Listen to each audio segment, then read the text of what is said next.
সম্মানিত ভিউয়ার্স, চলে আসলাম এক্সক্লুসিভ দৃশ্যমান স্বপ্নভূমি গেটেড কমিউনিটি আবাসন প্রকল্পে।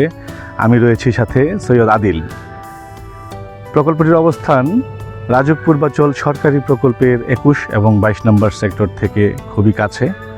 আসুন আমার সাথে ভিতরে প্রবেশ করি এবং প্রকল্পটি আপনাদেরকে ঘুরিয়ে দেখাই এবং প্রকল্প সম্পর্কে আমরা বিস্তারিত জানি। চলুন। আমি এই মুহূর্তে দাঁড়িয়ে আছি স্বপ্ন চত্বরের সামনে।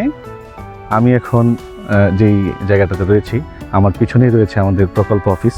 আমার ঠিক ডান পাশে স্বপ্নভূমি স্পোর্টস জোন, তার পাশে 3 কাঠার রেডি প্লট, তার পাশে রয়েছে 5 কাঠার রেডি প্লটগুলো। আমার সামনে রয়েছে যেখান দিয়ে আমরা প্রকল্পে প্রবেশ করলাম, প্রকল্পের মূল গেট। আপনারা দেখতে পাচ্ছেন আমাদের এই ডেভেলপমেন্ট কর্মকাণ্ড দৃশ্যমান। আপনি আপনার কাঙ্ক্ষিত পছন্দের প্লটটি বাছাই করে নিতে পারেন। এই মুহূর্তে আমি দাঁড়িয়ে আছি আমাদের প্রকল্প অফিসের সামনে।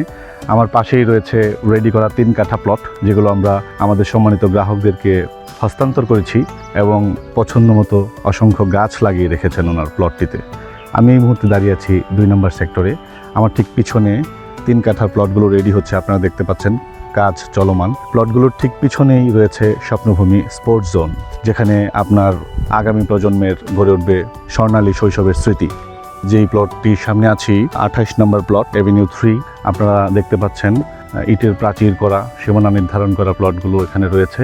আপনারা প্রকল্প পরিদর্শন করে বাস্তবে লেআউটের সাথে মিলিয়ে একটি স্বপ্নের নতুন ঠিকানার জন্য আপনি এখানে সিদ্ধান্ত নিতে পারেন। এতক্ষণ আমরা দেখে আসলাম 3 কাঠার প্লটগুলো, স্বপ্নভূমি স্পোর্টস জোন। এখন আমি আপনাদেরকে দেখাবো চমৎকার এই নান্দনিক প্রকল্পে দৃশ্যমান রেডি করা 5 কাঠা প্লট। এখানে রয়েছে রেডি করা 5 কাঠা প্লট এবং আমাদের এই প্লটের সাথে যেই নেম প্লেট আছে, আপনারা সেটা আমাদের প্রকল্পের লেআউটের সঙ্গে মিলিয়ে দেখে নিতে পারবেন। চমৎকার এই গেটেড কমিউনিটি আবাসন প্রকল্পে ডেভেলপমেন্টের মাধ্যমে বাস্তবতার দ্বার প্রান্তে আমরা এই মুহূর্তে দাঁড়ানো। সম্মানিত গ্রাহক, আসুন আমাদের এক্সক্লুসিভ স্বপ্নভূমি গেটেড কমিউনিটি আবাসন প্রকল্পে পরিদর্শন করুন। আমরা আপনার সর্বাত্মক সহযোগিতার জন্য আছি এবং নিশ্চিত করুন আপনার আগামীর নতুন ঠিকানা। ধন্যবাদ।